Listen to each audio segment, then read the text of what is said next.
Welcome to The Advisor, where we dive deep into conversations with inspiring thought leaders and transforming lives into driving change. Today, we're here, and I'm very thrilled to actually have on a very special guest today. Toby is a seasoned psychotherapist, author, and he is a thinker who helps people unravel the complexities of their own minds, overcome life's challenges, and find new paths to growth. Whether you're seeking clarity, emotional healing, or simply a better understanding of yourself, Toby's here today, and he's going to shine some light on on the journey of on the journey of humanity and the profound wisdom that we carry within ourselves that we can help arise and bring to new realizations. So, Toby, I'm really excited to have you on our show today. This is a great honor. I love psychotherapy and I love how it has such a huge impact on people's lives. Can you tell us a little about yourself and what you do? Absolutely. Just to say, my name is Toby Ingham, not Ingram, just in Oh, case. sorry. That's okay. Yeah, I'm a psychotherapist. I'm based in the UK. I've been practicing about 25 years, and my interest really is in helping people to, understand the kind of things that may have made life difficult for them, that they may have overlooked. So, for example, I will often think that. It's not that there's something wrong with us so much as things have happened to us, but because trauma and difficult events tend to dysregulate us, it makes it difficult to remember what's happened to us. So often I meet someone and they will be at a certain stage in their life and they'll be complaining about one situation that's going on. And gradually we find that actually this isn't the beginning of the problem. This problem's been cooking for a long time. It's just it hasn't really had a chance to get any proper attention. So I try and build up and develop organic conversations with my clients and patients and just look for ways that we can start to understand more about what they've been through. And as we do that, typically people will start to settle and become a bit better regulated. And so life improves. I love that. Now, every expert has a spark that ignited their journey. Toby, what was your moment or experience that set you on your path to becoming a psychotherapist? I suppose that would probably relate to my own background and upbringing, which was which was complicated in some ways. There was early bereavement and the complexities that that brings to a family, and so I think I'm someone who had to spend time trying to work out what their own path was, Mm. and the more I looked into that, the more I found myself drawn to think about training and to work, and everything's followed from that. But I'm not someone who, went to a careers advisor and the careers advisor said, "Oh, try psychotherapy." I'm someone who I think emerged from trying to understand their own problems and developed a psychotherapy identity through that and on the back of that. Oh, I love that. Now, your work touches on deep emotional concepts, but also practical tools for healing. How do you personally stay grounded while working with complex client challenges day after day? I think it's incumbent upon a psychotherapist to have a good community of people that we can check in with. So I have a good supervisor I've worked with for a long time. When I can, I teach and get involved with trainings, which I find very grounding. And I always look to talk about my work. Typically, that will be at professional settings and presentations, though if I'm lucky, it's with you. But I think that, because our work is all confidential, it's good to find ways to come out of that bubble and see if you can share what's been going on and talk about it. And I'm particularly interested in being able to share things that might seem a bit difficult or strange or situations in which client work was particularly challenging. Right. I've always been interested in trying to be very open and talking about the work I do without looking for judgment, or did you miss this? Did you miss that? But more to try and open up the range of meanings and possibilities in a conversation. Oh, I love that. Now, so many people are still hesitate when it comes to considering therapy, how would you encourage someone who's struggling but feels unsure about taking the first step into psychotherapy? I would say that when you first go and see a psychotherapist, you're not getting into an obligation to do anything, okay? So you should be able to go along and have a conversation without any sense that you're getting caught up in, 6 months or a year or 5 years worth of conversations. This Right, conversation, this first one, should just be a chance for you to see what it feels like to speak with the person, see and feel what the chemistry's like. Now, right. often the chemistry might feel a little bit difficult. Try Hmm. not to be put off. Often it's those difficulties that are exactly the kinds of things that it's very helpful to look at. Yes. I would think before you go about, what's brought you, why you're here, what things you're interested to look at. I would think about what you can afford. I would try and be as organized as you can, but go into that meeting just to see what it's like. It's a Right, conversation. To my view, psychotherapy is a unique form of conversation, but it is really a conversation. right. I like that. Now, in a fast-paced world, mental health often takes a back seat. What are some of the everyday habits that you believe can help someone cultivate emotional resilience? I think often it's very helpful if we can find ways to slow down. Mhm. Most problems get worse the more we speed up and get caught up in them. But the Yes. more we can give ourselves the chance to take a step back, take a breath, slow down, create a bit of space between our reaction and whatever's happened, that tends to be quite settling and helpful. I Right. would say be very careful around things like drink and drugs. If we're Mhm. prone in any way to emotional instability, Yeah. alcohol and drugs tends to be, very unhelpful in that situation and can be very confusing, Hmm. right? But I'd say, slow down, don't do things that are bad for you if you can, and just try and find more ways to do things that are constructive and help your stability. Are there any suggestions or any easy strategies someone can do, basically anywhere, either in their home or if they feel a sense of of overwhelm or anxiety, something that they can do to get themselves to a level of calmness? Well, I think, like we're saying, trying to find a way to just take a breath, step back, slow down, create a bit of kind of time just for you. Mhm. Maybe jot a few things down about what's going on and what's been worrying you. If you've got a good confidential friend you can speak to them. If you have a therapist or a psychotherapist, speak to them. If we're lucky, we've got some good people in our lives or a good person in our life, and we can Right. go and talk to those people. Yes. But what we have to cultivate is ways of looking after ourselves. Yes. Because the more we can provide stability for ourselves today, the less we're going to be unpicking problems of today tomorrow, if you see what I Right. mean. Yes, I do. Now, therapy isn't just about solving problems, it's about creativity, unlocking freedom, and seeing the bigger picture.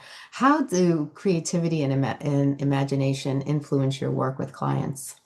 Well, I'm glad you've asked me that because I've just published a book called A Guilty Victim. And this is a case study. It's a true story of my work with a man who came to see me with low mood and depression and heavy drinking and um, so forth. And we worked together for some years. And in that time, he gradually found a way of letting his creativity come into the sessions. And one of the ways that that expressed itself was that he produced some drawings. I'll give you an example. I don't know if you can see that very well. Yeah. Yes. And these drawings are a timeline of his life. Okay. So one of the hopes of the book is that any of us might be able to draw out our own timelines, where Hmm. we've come from, what we've lived through, what are the Yeah. key events. Anyway, I've called him William in this book, and he produced this timeline. And at the end of it, he said that he thought that this should be a book and that I should write words to go with the pictures. Right. So the book, A Guilty Victim, is I think a rather interesting story about recovering creativity, after trauma and abuse. But that's one version of creativity. Hmm. Psychotherapy is a very creative way of having a conversation. Yes, it really is. Now, your latest book has been creating powerful ripples in the field. Can you tell us about the inspiration behind your book and what sets it apart from traditional self-help or psychological resources? Well, the inspiration was that when William had there were nine of these pictures, and when he was working on them, and they were really big and cumbersome, so he took them to a printer's to get a reduced version printed out. And when he went back to pick them up from that printing shop, the woman at the counter stopped him to ask him some questions about them. And he could see how interested she'd become.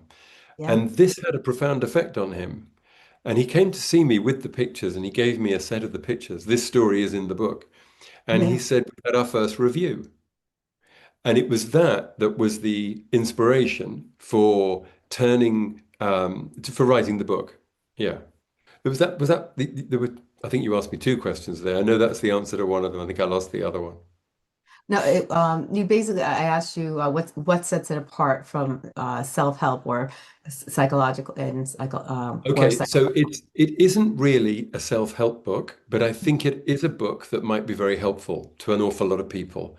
My Right, own hope is that a person reading this might feel like this is telling their own story that they'd never been able to tell. It right. details William's journey through various traumas and misfortunes and his experience of being groomed. And it really tells the story of how the recovery from that grooming and abuse um, happens. I Yes, think there's a few things that set it apart. One is that it's a collaboration. This book has been written with William knowing all about it. So yeah, most case studies, you have a feel that maybe the person being written about wasn't too aware about all of this. You yes, can say that about this book. This book is absolutely transparent between William and myself. It's a true story and it's very accessible. I've written it so that it has no jargon in it. I wanted it to be for the common reader, not right. just for, psychotherapists and counselors and so forth. But I mean, they might like it too. But Yeah, I think it's an accessible book that will help people. It can encourage people to draw their own timelines, like I was showing you. Because the yes. more we understand what we have lived through, the more we can make sense of ourselves. Right. And that's so true. And sometimes I Mm, don't think people realize that, but when you visually can place everything out, you start to really see how things start to kind of pan out. And then you kind of understand, oh, I'm this way because, and you look back and you realize that certain actions and certain things in your life that occurred at a younger age caused you to become, or react the way you are now. But that's sometimes right. if you don't have it in front of you, and if it's not, if you don't draw it out or place it out, it's hard to, really understand why things have worked the way they have and why That's your absolutely emotions are the way they are. And I think visualization is so much easier for so many people. If you start to write things down in words, sometimes you miss things or you just don't realize things. But when you start to draw things and you start to and I think it taps kind of into your subconscious too. It's like you maybe were drawing a picture of something you remembered as a child that had an impact on you, and then all of a sudden that triggers something, or there have been times where I've written something, I've drawn something, and all of a sudden an emotion out of nowhere just pops up. And then I think about it. And then I come to realizations about other things in my life, not realizing that the two were actually the two had connections with each other. So that's I right. feel, And yeah, because we might find that we're living through the same pattern over and over again, Mhm. but we don't realize it. And we don't realize that the problem we're having today with this person in our lives or with this work or something like that, that actually we can trace that back through Yeah, years and years of relationships and living and life. And that's really what I try and do in my work is to see if it's possible to make sense of ourselves. right. And as you say, I think when we do that, we can give ourselves time to reflect on, the kinds of dreams we've had through our lives. I mean, the unconscious sleeping dreams. Yeah. And often I've had experiences of thinking, for example, about adults who can remember their childhood nightmares, Yeah. right? Hmm. And they will say that they had this repeated nightmare as a child. And Right. the curious thing is that it makes some sort of sense. And Yeah. you find yourself talking with a person who's 62, but at the Hmm. same time, you're considering this information that was going around their dreams when they were 7 or 8 years old. And I Right. find, really inspiring and fascinating. And, Yeah. so all the years later, you're making a connection with information that was always there, but just back then, nobody was around to help someone make sense of it the right way. But Right. like I say, it's not that there's something wrong with us, it's that things have happened to us. Yes. But trauma, abuse, problems make it very hard to keep track of those things. And They that's do. why drawing a timeline out, which we can all do, we don't have to be, Leonardo da Vinci. We can all draw a timeline out. Yeah. And I mean, you'll see from the cover here that, William used everything, kind of bits of cartoons and emojis and just ordinary things that were available. Right.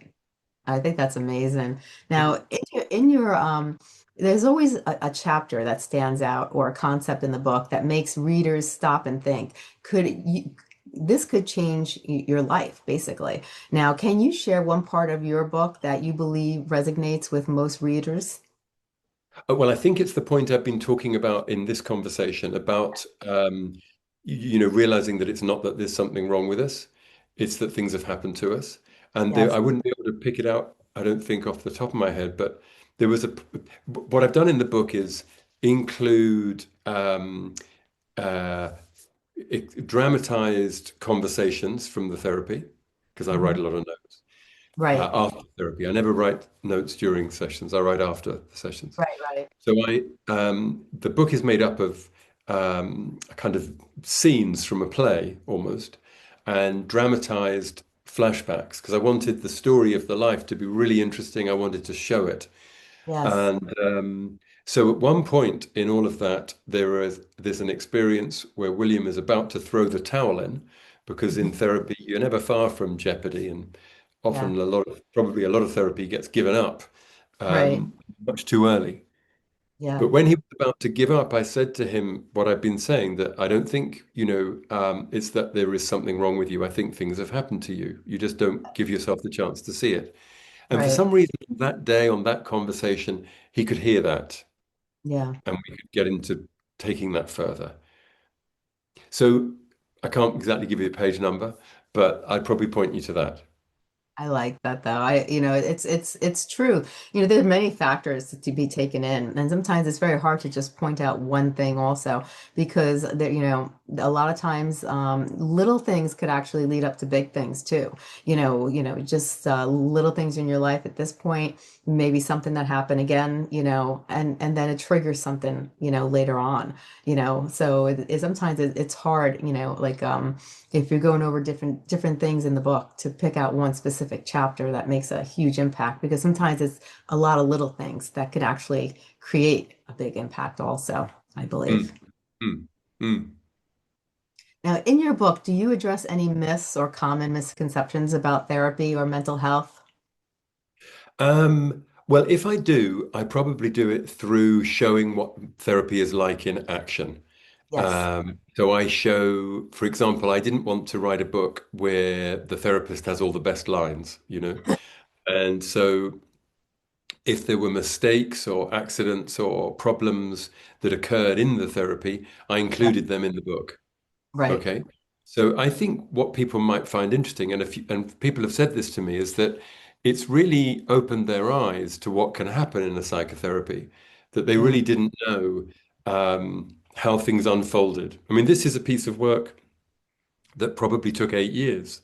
So it's a Right. really in-depth study of two people getting to know each other and Yeah. finding a way to talk about things that he hasn't been able to talk about all his life. Right. Uh, so I think what I'd say is that this book really shows what a therapy is like.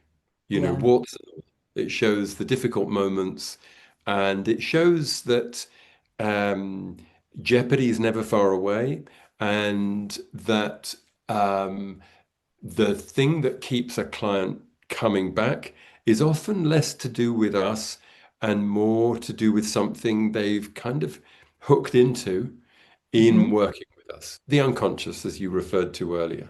If that's Right. not there, then it's very difficult. Yes, totally.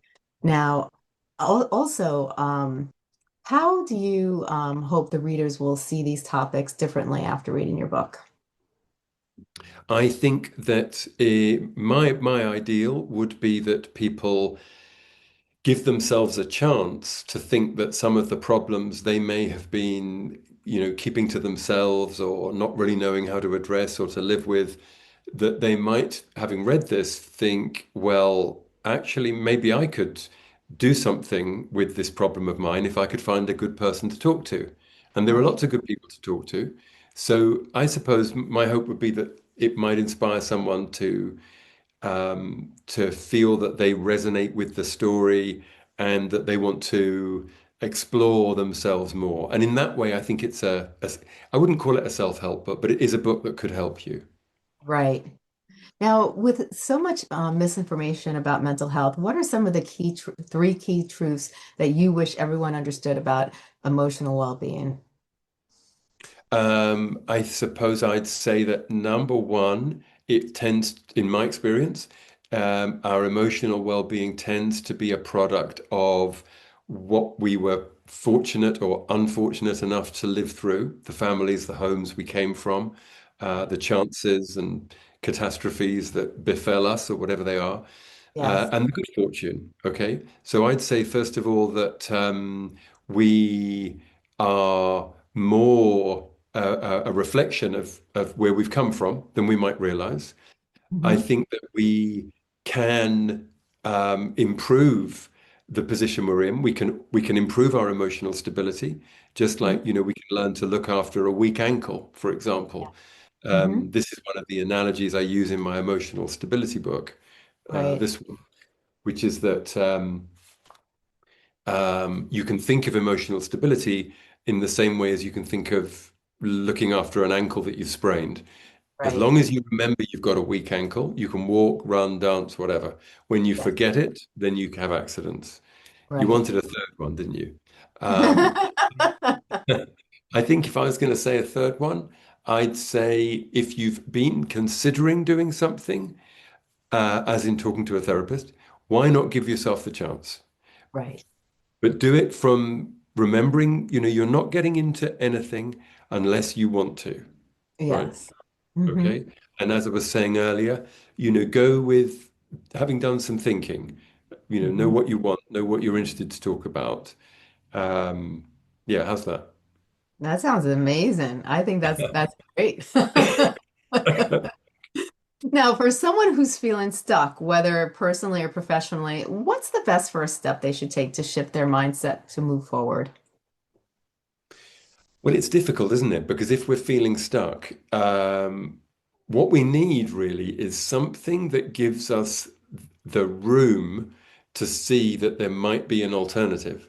But when we're Yes. very stuck, it's like we're shut in a room and there's no lights on. And, Yeah. so I suppose it might be that we try and, whilst taking care of ourselves and not, diving into drink, drugs, sex, relationships, or whatever, Yeah. we we try and change the position we're in a bit, try and Hmm. change the perspective so we can have a look at what's going on. We need somehow, if we're stuck, the problem we've got is we need to find a break from that stuckness.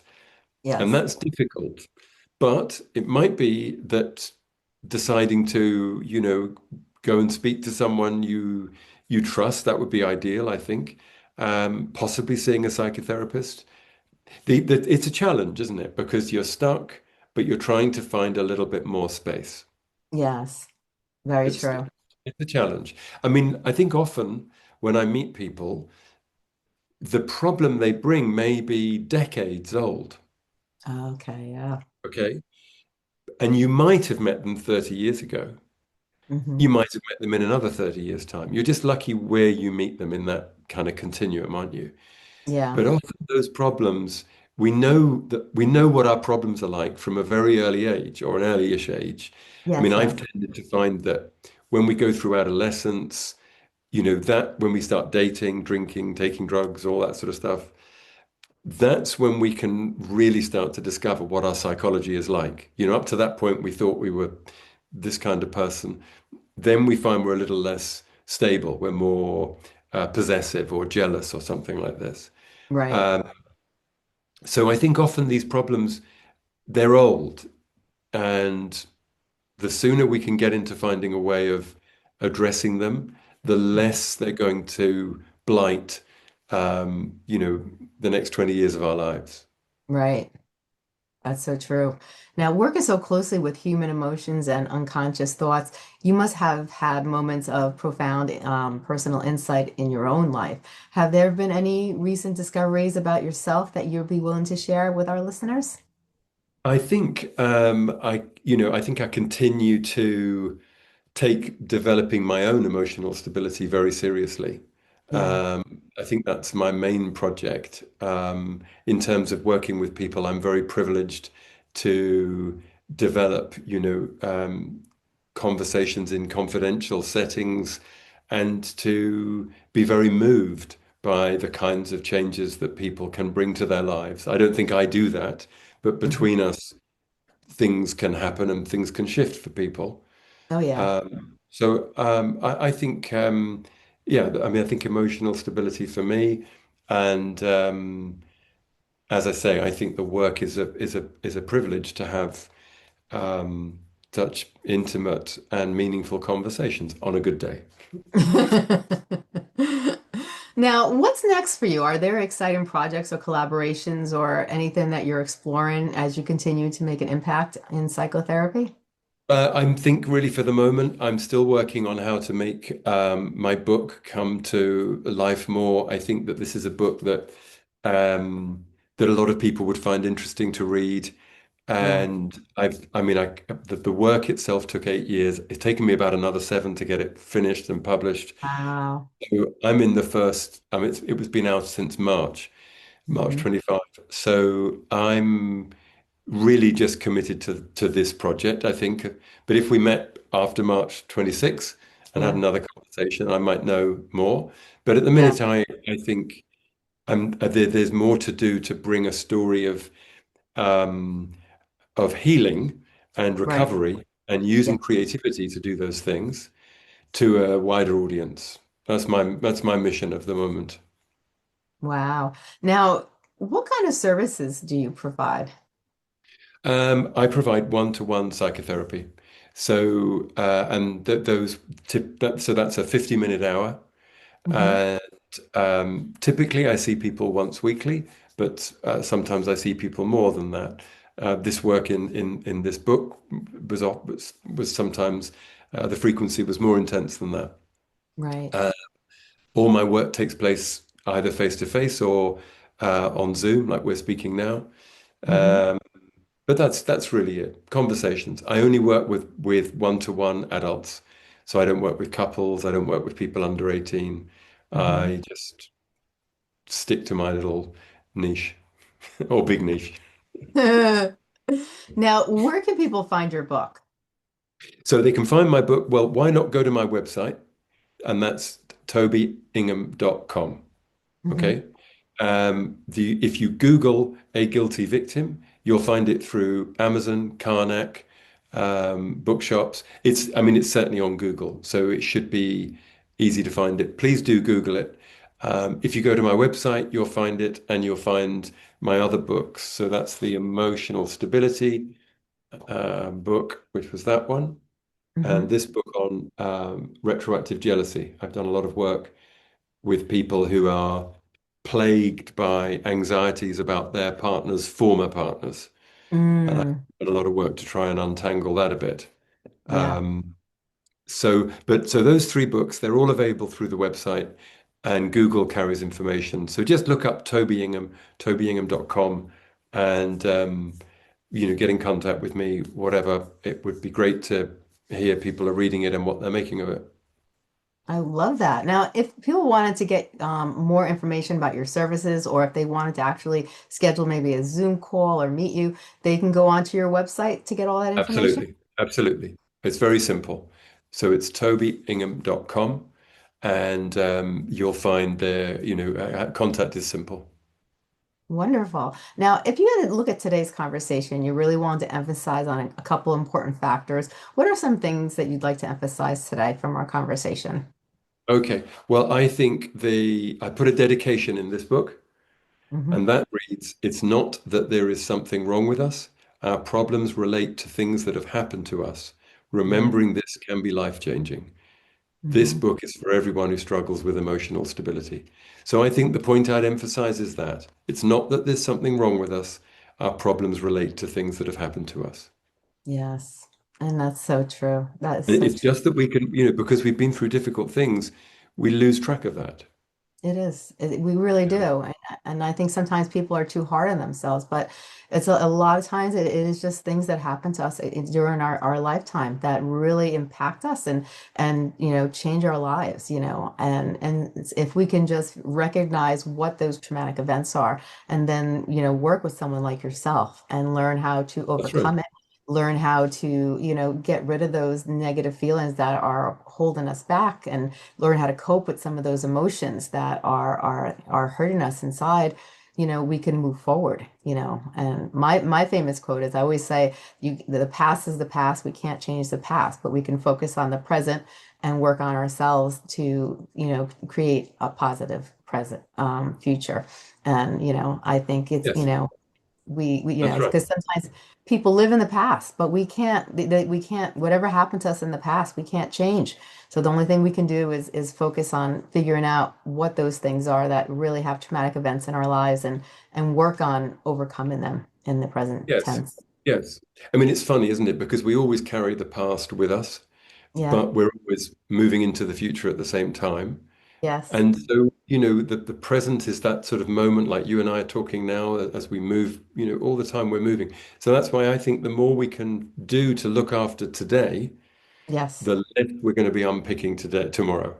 Yes. That's very true. That's so true. Well, this has been amazing. Thank you so much, Toby, for being on the show. I really Oh, like thank you this for having me. conversation. Oh, you're very welcome. You've provided a wealth of knowledge, and I'm really happy that you came on the show to share, your wisdom about psychotherapy and also to share about your books. And congratulations on your books. It's a huge accomplishment, and I wish you the best of luck with this book that you've just written. And I hope that you'll come on our show in the future and we could talk more about the different areas of psychotherapy and different ways that psychotherapy have a huge impact on others in their lives. Stacey, it's been a great conversation, and that would be great. So yeah, let's do it again. I'd love to. You have a great day. You too, Stacey. Take care.